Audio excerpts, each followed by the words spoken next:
Hi hello friends, welcome back to my channel. ಅಂದರೆ ದೀಕ್ಷಿತಾ ಮದುವೆ.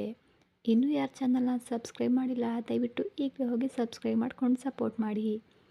ಶಿವಾನಿ ಕೋಪದಿಂದ ಬೇಡ ಅಂತ ಹೇಳಿದರೆ ಕೇಳಲ್ವಲ್ಲ ನೀನು ಅಂತ ರೇಗಿದ್ಲು ಮಹಲ್ನಲ್ಲಿ. ರಮೇಶ್ ಕೂಡ ಅಷ್ಟೇ ಕೋಪದಿಂದ ನಾನು ನಿನಗೆ ಆಗಲಿರುವ ಗಂಡ, ನಾನು ಏನೇ ಹೇಳಿದರೂ ನೀನು ಮಾಡಬೇಕು ಅಂತ ನಿಮ್ಮ ಚಿಕ್ಕಮ್ಮ ನಿನಗೆ ಹೇಳ್ಕೊಟ್ಟಿಲ್ವಾ ಅಂತ ಕಣ್ಣನ್ನು ಕೆಂಪು ಮಾಡಿಕೊಂಡು ಹೇಳ್ದ. ಎಲ್ಲರೂ ತನ್ನನ್ನೇ ನೋಡ್ತಾ ಇರೋದನ್ನು ಗಮನಿಸಿದ ಶಿವಾನಿ ಅನಿವಾರ್ಯವಾಗಿ ರಮೇಶ್ ಕೈಲಿದ್ದ ಬಟ್ಟೆಗಳನ್ನು ತಗೊಂಡು ಟ್ರಯಲ್ ರೂಮ್ ಕಡೆ ಹೋದ್ಲು. ಅಲ್ಲಿ ಅವಳನ್ನು ಬಿಟ್ಟರೆ ಬೇರೆ ಯಾರೂ ಇರಲಿಲ್ಲ. ಅವಳು ಒಳಗಡೆ ಹೋಗಿ ಲಾಕ್ ಮಾಡಿಕೊಳ್ಳೋ ಅಷ್ಟರಲ್ಲಿ ರಮೇಶ್ ಬಾಗಿಲನ್ನು ದೂಡ್ಕೊಂಡು ಒಳಗಡೆ ಹೋಗಿ ಲಾಕ್ ಮಾಡಿಬಿಟ್ಟ. ಶಿವಾನಿ ಶಾಕಾಗಿ ನೀವೇನು ಇಲ್ಲಿ ಯಾಕೆ ಬಂದ್ರಿ ಅಂತ ಕೇಳಿದ್ಲು. ನಿನಗೆ ಟ್ರಯಲ್ ಮಾಡೋಕ್ಕೆ ಬರುತ್ತೋ ಇಲ್ವೋ ಅಂತ ತೋರಿಸೋಣ ಅಂತ ಬಂದೆ ಅಂತ ಒಂದು ವಿಕೃತ ನಗುವನ್ನು ನಕ್ಕನು ರಮೇಶ್. ನನಗೆ ಗೊತ್ತು, ನಾನೇ ಟ್ರೈ ಮಾಡ್ತೀನಿ, ನೀವು ಹೊರಗೆ ಹೋಗಿ ಅಂದ್ಲು ಶಿವಾನಿ. ನಾನು ಒಳಗಡೆ ಬಂದಿದ್ದು ಹೋಗಲು ಅಲ್ಲ, ಈ ಡ್ರೆಸ್ ಹಾಕೋ, ನಿನಗೆ ಸರಿಯಾಗಿದೆಯಾ ಇಲ್ವಾ ಅಂತ ನಾನು ನೋಡಬೇಕು ಅಂದನು ರಮೇಶ್. ಶಿವಾನಿ ಕೋಪದಿಂದ ಮೊದಲು ನೀವು ಹೊರಗಡೆ ಹೋಗ್ತೀರಾ, ಇಲ್ಲ ನಾನು ಜೋರಾಗಿ ಕೂಗಿ ಎಲ್ಲರನ್ನ ಕರೀಲ ಅಂತ ಗದರಿಸಿದ್ಲು. ಹಾಗೆ ಅದು ಮಾಡು, ಕೂಗಿ ಕರೆ, ಏನಾಗುತ್ತೆ ಅಂತ ನೀನೇ ನೋಡು. ಬಂದವರೆಲ್ಲ ನಿನ್ನನ್ನು ನೋಡಿ ನಗ್ತಾರೆ. ನಾನೇನು ಮಾಡಿದೆ ಅಂತ ಕೇಳಿದರೆ ಇವರೇ ಬಂದು ನನ್ನ ಹತ್ರ ತಪ್ಪಾಗಿ ನಡ್ಕೊಳ್ತಾ ಇದ್ದಾರೆ ಅಂತ ಹೇಳ್ತೇನೆ ಅಂದ. ನೀವು ಹಾಗೆ ಹೇಳಿದ್ರೆ ನಾನು ಸುಮ್ಮನೆ ಇರ್ತೇನಾ? ನೀನು ನನ್ನನ್ನು ಒಳಗಡೆ ಬಾ ಅಂತ ಕರೆದು ಹಣ ಕಡಿಮೆ ಕೊಡ್ತೇನೆ ಅಂದಿದ್ದಕ್ಕೆ ನನ್ನ ಮೇಲೆ ಈ ರೀತಿ ಸುಳ್ಳು ಆಪಾದನೆ ಮಾಡ್ತಾ ಇದೀಯಾ ಅಂತ ಕೂಡ ಹೇಳ್ತೀನಿ. ನಮ್ಮಿಬ್ಬರ ಬಗ್ಗೆ ಹೇಗೂ ಇಲ್ಲಿ ಯಾರಿಗೂ ಗೊತ್ತಿಲ್ಲ ಅಲ್ವಾ, ಹಾಗಾಗಿ ನಾನು ಹೇಳಿದ್ದನ್ನೇ ಎಲ್ಲರೂ ನಿಜ ಅಂತ ನಂಬ್ತಾರೆ. ಏನು ಕರೆಯೋಣವಾ ಅಂದನು ರಮೇಶ್. ರಮೇಶ್ ಆ ನೀಚ ಮಾತುಗಳನ್ನು ಕೇಳಿ ಶಿವಾನಿಗೆ ಅವನ ಮೇಲೆ ಇನ್ನೂ ಅಸಹ್ಯ ಹುಟ್ಟಿತು. ಏನೇ ಹಾಗೆ ಅಸಹ್ಯವಾಗಿ ನೋಡ್ತಾ ಇದ್ದೀಯಾ? ಆಗಲೇ ಆ ಸೇಲ್ಸ್ಮ್ಯಾನನ್ನು ಕಣ್ಣು ಮಿಡಿಸದೆ ನೋಡ್ತಾ ಇದ್ದೆ ಅಲ್ವಾ, ಅವನು ನನಗಿಂತ ಚಿಕ್ಕವನು ಸುಂದರವಾಗಿದ್ದಾನೆ ಅಂತಾನಾ ಅಂತ ಸೀರಿಯಸ್ ಆಗಿ ಕೇಳ್ದ. ನಿಮಗೆ ನಿಜವಾಗ್ಲೂ ಸ್ವಲ್ಪನಾದರೂ ಬಾಯಿಂದ ಒಳ್ಳೆ ಮಾತುಗಳೇ ಬರೋದಿಲ್ವಾ? ಏನೇ ನೀನು ಅವನನ್ನು ನುಂಗಿ ಬಿಡುವ ಹಾಗೆ ನೋಡ್ತಾ ಇದ್ದರೆ ನನಗೆ ಒಳ್ಳೆಯ ಮಾತುಗಳು ಹೇಗೆ ಬರ್ತವೆ ಹೇಳು? ನಿನ್ನ ಸಂಗತಿ ಆಮೇಲೆ ನೋಡ್ಕೊಳ್ತೀನಿ. ಮೊದಲು ಈ ಡ್ರೆಸ್ನ ಬಿಚ್ಚಿ ಇದು ಹಾಕಿಕೊ ಅಂತ ಶಿವಾನಿ ಕೈಗೆ ಲೇಡೀಸ್ ಬ್ರಾಗಳನ್ನ ಕೊಟ್ಟನು. ಅವಳು ಅದನ್ನು ಕಿತ್ತುಕೊಂಡು ಕೆಳಗಡೆ ಎಸೆದ್ಲು. ನಾನು ಹಾಕೊಳ್ಳೋದಿಲ್ಲ ಅಂದ್ಲು. ರಮೇಶ್ ಅವಳ ಜುಟ್ಟು ಹಿಡಿದು, ನಿನಗೆ ಯಾಕೆ ಇಷ್ಟೊಂದು ಸೊಕ್ಕು? ಈ ಅಂದ ನೋಡಿ ತಾನೇ ಇರು, ಮದುವೆ ಆದಮೇಲೆ ಈ ಅಂದ ಇಲ್ಲದ ಹಾಗೆ ಮಾಡಿದರೆ ಹೊರತು ನಿನ್ನ ಸೊಕ್ಕು ಅಡಗೋದಿಲ್ಲ ಅಂತ ನಂಗೆ ಗೊತ್ತು ಅಂತ ಹೇಳಿ ಬಿಟ್ಬಿಟ್ಟ. ಶಿವಾನಿ ನಿರ್ಲಕ್ಷ್ಯದಿಂದ ನೀವು ಏನೇ ಮಾಡಿದರೂ ನಾನು ಹಾಕೊಳ್ಳೋದಿಲ್ಲ ಅಂತ ಡೋರ್ ಮೇಲೆ ಕೈ ಇಟ್ಟು ಡೋರ್ನ ಓಪನ್ ಮಾಡಲು ನೋಡಿದ್ಲು. ಅವನು ಅವಳ ಕೈ ಹಿಡಿದು ಎಲ್ಲಿಗೆ ಹೋಗ್ತೀಯಾ? ಆದರೂ ನಾಳೆ ಮದುವೆ ಆದರೆ ಬಟ್ಟೆನೇ ಇಲ್ಲದೆ ನನ್ನ ಪಕ್ಕದಲ್ಲಿ ಮಲಗ್ತೀಯ ಅಲ್ವಾ? ಈಗ ಡ್ರೆಸ್ ಹಾಕಿಕೊ ಅಂದರೆ ಯಾಕೆ ಇಷ್ಟು ಆಡ್ತಾ ಇದೀಯಾ ಅಂದನು. ನಿನ್ನನ್ನು ನೋಡ್ತಾ ಇದ್ದರೆ ಇಲ್ಲೇ ಕತ್ತರಿಸಿ ತುಂಡು ತುಂಡು ಮಾಡಬೇಕು ಅನ್ನಿಸ್ತಾ ಇದೆ. ನಿನ್ನಂಥವನನ್ನು ಮದುವೆಯಾಗೋ ಬದಲು ಎಲ್ಲಾದರೂ ಬಿದ್ದು ಹೋಗಿ ಸಾಯೋದು ಲೇಸು ಅಂದ್ಲು ಶಿವಾನಿ ಕೋಪದಿಂದ. ನನ್ನನ್ನೇ ಕತ್ತರಿಸ್ತೀಯಾ? ಕತ್ತರಿಸು ನೋಡೋಣ ಅಂದ. ಅವಳ ಗಂಟಲು ಹಿಡಿದು ಇಸುಕಿದ.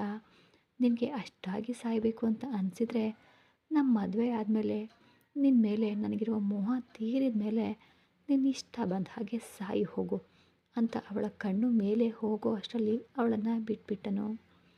ಅಷ್ಟರಲ್ಲಿ ಯಾರೋ ಹೊರಗಡೆಯಿಂದ ಬಾಗಿಲು ತಟ್ಟಿದ್ರು. ಬಾಗಿಲು ಶಬ್ದ ಕೇಳಿ ರಮೇಶ್ ಅವಳ ಡ್ರೆಸ್ ಮೇಲಿದ್ದ ಕೈ ತೆಗೆದು ಇದ್ದೇನೆ ಅಂತ ಕೂಗಿದನು. ಬಂದವರು ಹೋದ ಹಾಗೆ ಕಾಣಲಿಲ್ಲ. ರಮೇಶ್ ಶಿವಾನಿಯನ್ನು ಕೋಪದಿಂದ ನೋಡಿ ಆ ಮುಖ ಒರೆಸ್ಕೊಂಡು ಹೊರಗಡೆ ಬಾ ಅಂದನು. ಶಿವಾನಿ ಪಾಪ ಭಯ ಪಡ್ತಾನೆ ಹೊರಗೆ ಯಾರೋ ಇದ್ದಾರೆ ಅಂದ್ಲು. ಇದ್ರೆ ಏನಂತೆ, ಇಬ್ಬರು ಸುಖ ಪಡಲು ಒಳಗಡೆ ಹೋಗಿದ್ದಾರೆ ಅಂದ್ಕೊಳ್ತಾರೆ ಬಿಡು, ಅಷ್ಟೇ ತಾನೇ, ಬಾ ಎಂದು ಹೊರಗಡೆ ಹೋದನು ರಾಕ್ಷಸ. ಶಿವಾನಿಗೆ ಮುಖ ತೋರಿಸಲು ಭಯ ಆಗಿ ತನ್ನ ಸುಂದರವಾದ ಮುಖವನ್ನು ದುಪ್ಪಟ್ಟೆಯಿಂದ ಕವರ್ ಮಾಡಿಕೊಂಡು ಹೊರಗಡೆ ಬಂದಳು. ಅಲ್ಲಿ ಒಬ್ಬ ವ್ಯಕ್ತಿ ಫೋನ್ ಮಾತಾಡ್ತಾ ಅತ್ತ ತಿರುಗಿದ್ದ. ಫೋನ್ ಮಾತಾಡ್ತಾ ಇದ್ದ ವ್ಯಕ್ತಿ ರಮೇಶ್ ಹೊರಗಡೆ ಬರೋದನ್ನು ನೋಡಿದನು. ಆಮೇಲೆ ಹಿಂದೆ ಶಿವಾನಿ ಅಳ್ತಾ ಬರೋದನ್ನು ಕೂಡ ಗಮನಿಸಿದನು. ಇವರಿಬ್ಬರು ಈ ರೂಮಿಂದ ಯಾಕೆ ಬರ್ತಾ ಇದ್ದಾರೆ? ಈ ಹುಡುಗಿ ಇಷ್ಟೊಂದು ಭಯ ಪಡ್ತಾ ಇದ್ದಾಳೆ, ಅವನು ಏನಾದರೂ ಕಿಟ್ಲೆ ಮಾಡಿರಬಹುದಾ ಅನ್ನೋ ಅನುಮಾನ ಬಂತು. ಅವರ ಹಿಂದೆನೇ ಹೋದನು.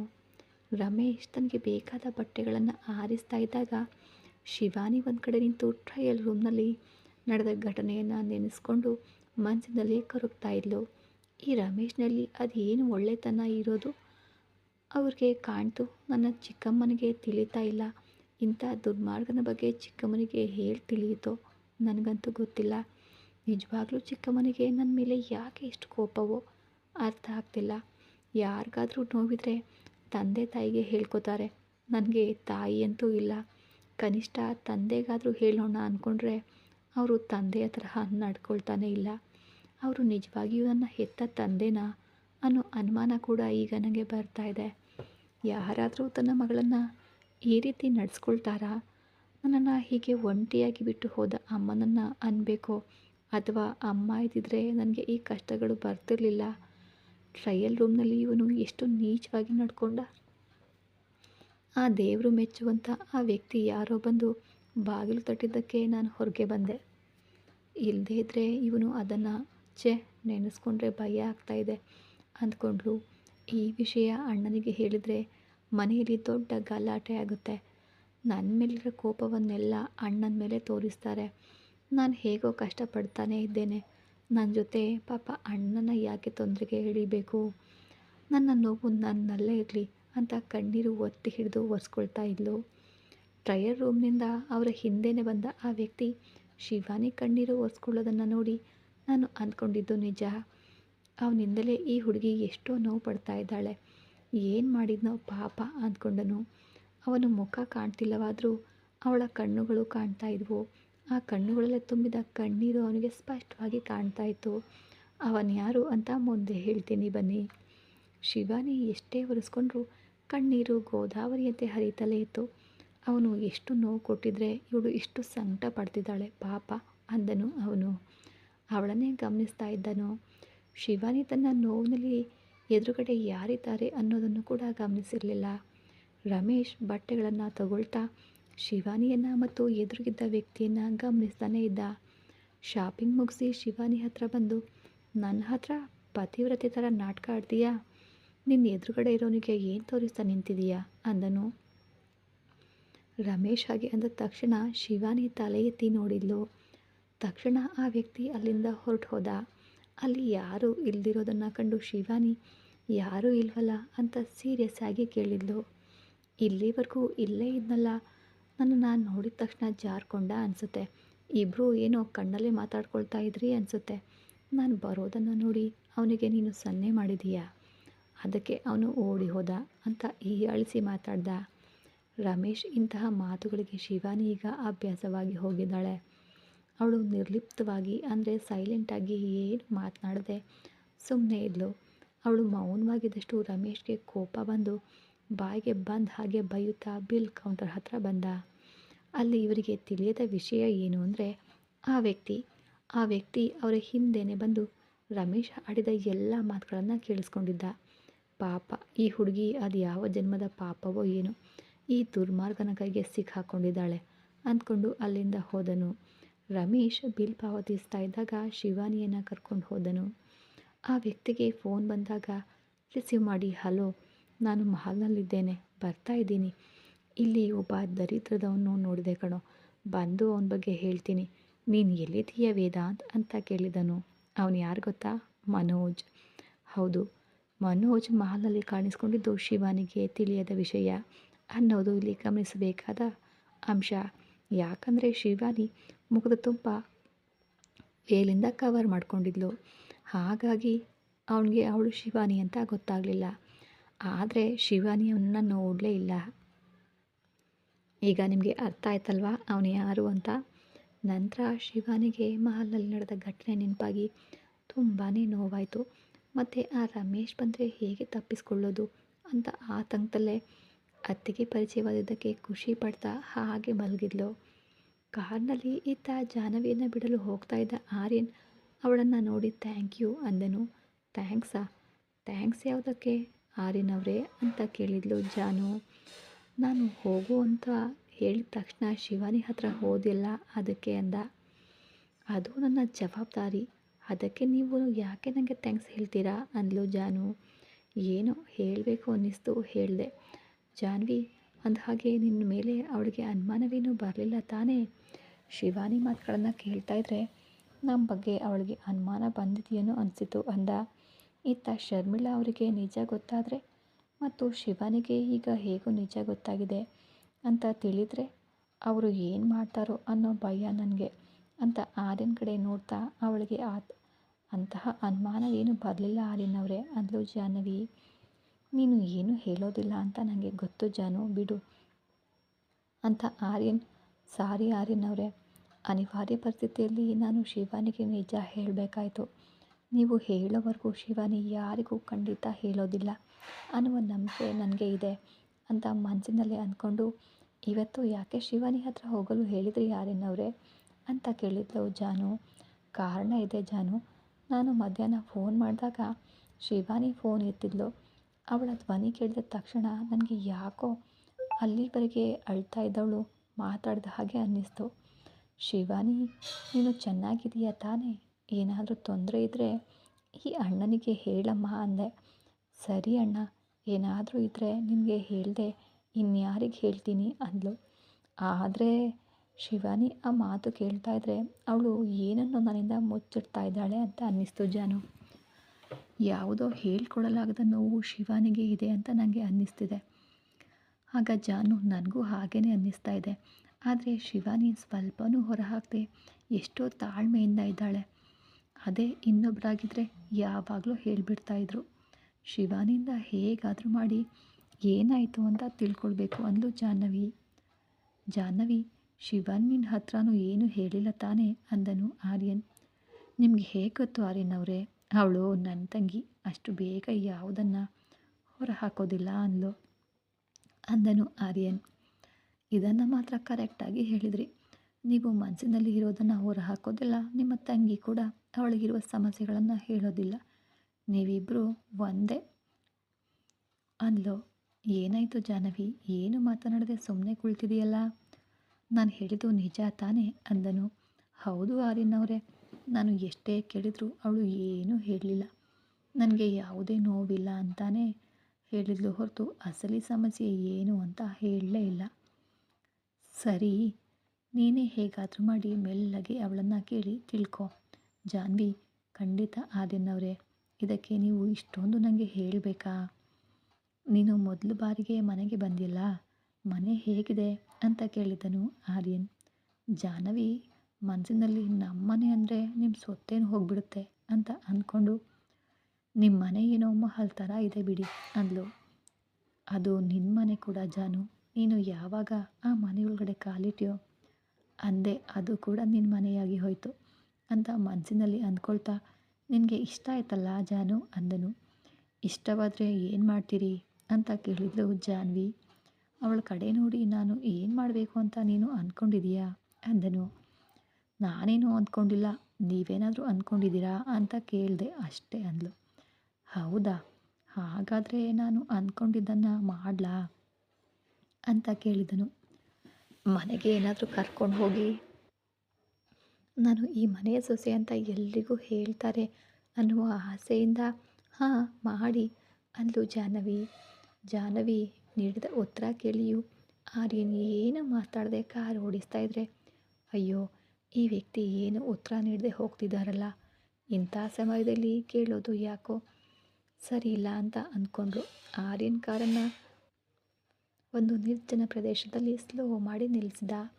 ಆರ್ಯನ್ ಕಾರನ್ನು ಅಲ್ಲಿ ಯಾಕೆ ನಿಲ್ಲಿಸ್ದನು ಎಂದು ತಿಳಿಯದೆ ನೋಡ್ತಾ, ಏನಿದು ಇಲ್ಲಿ ಯಾಕೆ ನಿಲ್ಲಿಸಿದ್ರಿ ಅಂತ ಕೇಳಿದ್ಲು. ನೀನು ಕೇಳಿದ್ಯಲ್ಲ ಏನು ಅಂದ್ಕೊಂಡಿದ್ದೀರಾ ಅಂತ ಹೇಳಿ ಅಂತ. ಹೌದು ಕೇಳಿದೆ, ಅದಕ್ಕೆ ಕಾರ್ ನಿಲ್ಲಿಸುವ ಅಗತ್ಯ ಏನಿದೆ? ಕಾರ್ ಓಡಿಸ್ತಾ ಕೂಡ ಹೇಳ್ಬಹುದಲ್ವಾ ಅಂದ್ಲು.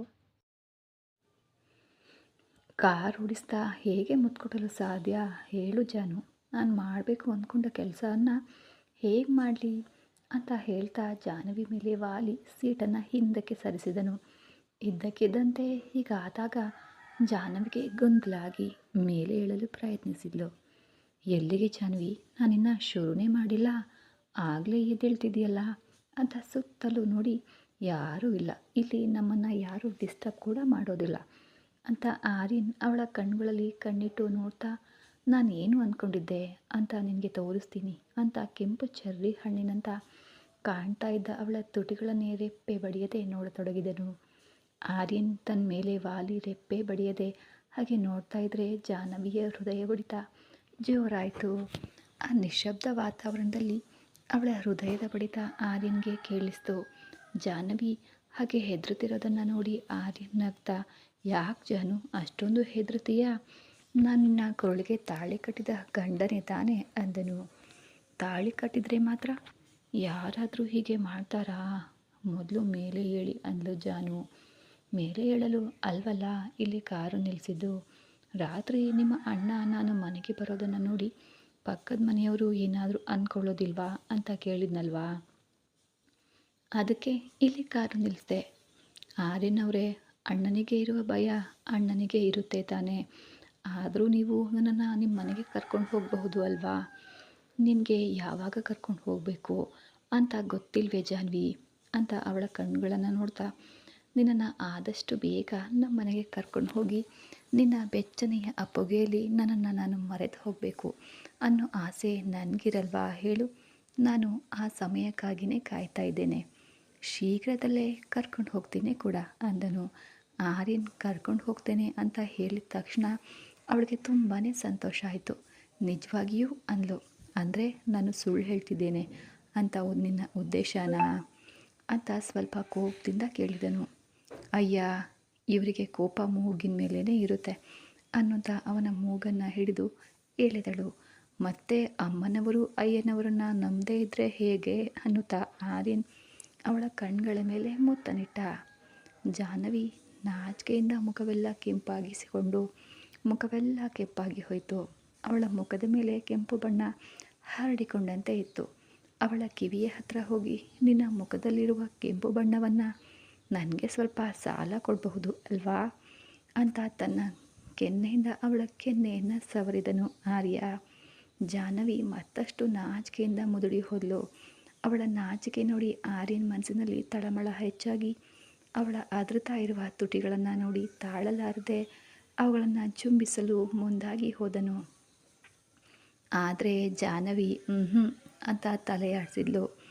ನಿನ್ನ ಚೆರ್ರಿ ಹಣ್ಣಿನಂತಹ ತುಟಿಗಳು ಯಾವಾಗ ನನ್ನಲ್ಲಿರುವ ಸಿಹಿಯನ್ನು ಅನುಭವಿಸ್ತೀಯ ಅಂತ ನನ್ನನ್ನು ಕರೀತಾ ಇದ್ದರೆ ನೀನು ಓಹೋ ಅಂದರೆ ನನ್ನ ಮನಸ್ಸು ಕೇಳುತ್ತಾ ಹೇಳು ಅನ್ನುತ್ತಾ ಅವಳು ಬೇಡ ಅನ್ನೋ ಅಷ್ಟರಲ್ಲಿ ಅವಳ ತುಟಿಗಳನ್ನು ತನ್ನದಾಗಿಸಿಕೊಂಡನು ಆರ್ಯ. ಅದು ಚೆರ್ರಿ ಹಣ್ಣಿಗಿಂತಲೂ ಸಿಹಿಯಾಗಿತ್ತು ಅವನಿಗೆ. ಆರ್ಯನ್ ಹಾಗೆ ಮಾಡಿದಾಗ ಅವನನ್ನು ತಳ್ಳಬೇಕು ಅನಿಸದೆ ಅವನ ಕತ್ತಿನ ಸುತ್ತ ಕೈನ ಹಾಕಿ ಮತ್ತಷ್ಟು ಹತ್ತಿರ ಬಂದಳು ಜಾಹ್ನವಿ. ಆರ್ಯನ್ ಕೂಡ ಅವಳನ್ನು ಗಟ್ಟಿಯಾಗಿ ಅಪ್ಪಿಕೊಂಡನು. ಇತ್ತ ಮನೋಜ್ ಜಾಹ್ನವಿ ಇನ್ನೂ ಬರಲಿಲ್ವಲ್ಲ ಅಂತ ಅವಳ ಫೋನ್ಗೆ ಕರೆ ಮಾಡಿದ. ಜಾಹ್ನವಿ ಫೋನ್ ಶಿವಾನಿ ರೂಮ್ನಲ್ಲೇ ಅವರ ಮನೆಯಲ್ಲೇ ಮರೆತು ಹೋಗಿದ್ಲು. ರಿಂಗ್ ಆಗ್ತಾ ಇರೋದನ್ನು ಕೇಳಿ, ನನ್ನ ಫೋನ್ ರಿಂಗ್ ಆಗ್ತಾ ಇಲ್ವಲ್ಲ, ಎಲ್ಲಿ ಶಬ್ದ ಬರ್ತಾ ಇದೆ ಅಂತ ಹುಡುಕಿದಾಗ ಅದು ಅವಳ ದಿಂಬಿನ ಕೆಳಗಡೆ ಇತ್ತು. ಶಿವಾನಿ ಫೋನ್ ನೋಡಿ, ಅಯ್ಯೋ ಜಾಹ್ನವಿ ಫೋನ್ನ ಇಲ್ಲೇ ಮರೆತು ಹೋಗಿದ್ದಾಳಲ್ಲ ಅಂತ ಯಾರು ಫೋನ್ ಮಾಡಿರಬಹುದು ಅಂತ ನೋಡಿದ್ಲು. ಅಣ್ಣ ಅಂತ ಫೋನ್ ಲಿಸ್ಟಲ್ಲಿ ಇತ್ತು. ಜಾಹ್ನವಿಗೆ ಅವರ ಅಣ್ಣ ಫೋನ್ ಮಾಡ್ತಿರಬಹುದು ಅಂದ್ಕೊಂಡು ಕಾಲ್ನ ರಿಸೀವ್ ಮಾಡಿ ಹಲೋ ಅಂದ್ಲು. ಕತೆ ಮುಂದುವರಿಯುವುದು. ಮುಂದಿನ ಭಾಗದಲ್ಲಿ ಏನಾಗಬಹುದು ಅಂತ ತಿಳಿಯಲು ನೀವು ಆಸಕ್ತರಾಗಿದ್ದೀರಾ ಅಲ್ವಾ? ಕತೆ ಚೆನ್ನಾಗಿ ಮೂಡಿ ಬಂದಿದೆಯಾ ಅಂತ ಕಮೆಂಟ್ ಮೂಲಕ ತಿಳಿಸಿ. ಹಾಗೆ ಇನ್ನೂ ಯಾರು ಚಾನಲ್ನ ಸಬ್ಸ್ಕ್ರೈಬ್ ಮಾಡಿಲ್ಲ, ಸಬ್ಸ್ಕ್ರೈಬ್ ಮಾಡೋದನ್ನು ಮರಿಬೇಡಿ. ಮತ್ತೊಮ್ಮೆ ಕೇಳ್ತಿದ್ದೀನಿ, ಲೈಕ್ ಮಾಡೋದನ್ನು ಮರಿಬೇಡಿ. ಮತ್ತೆ ಸಿಗೋಣ ಮುಂದಿನ ಎಪಿಸೋಡಲ್ಲಿ. ಧನ್ಯವಾದಗಳು.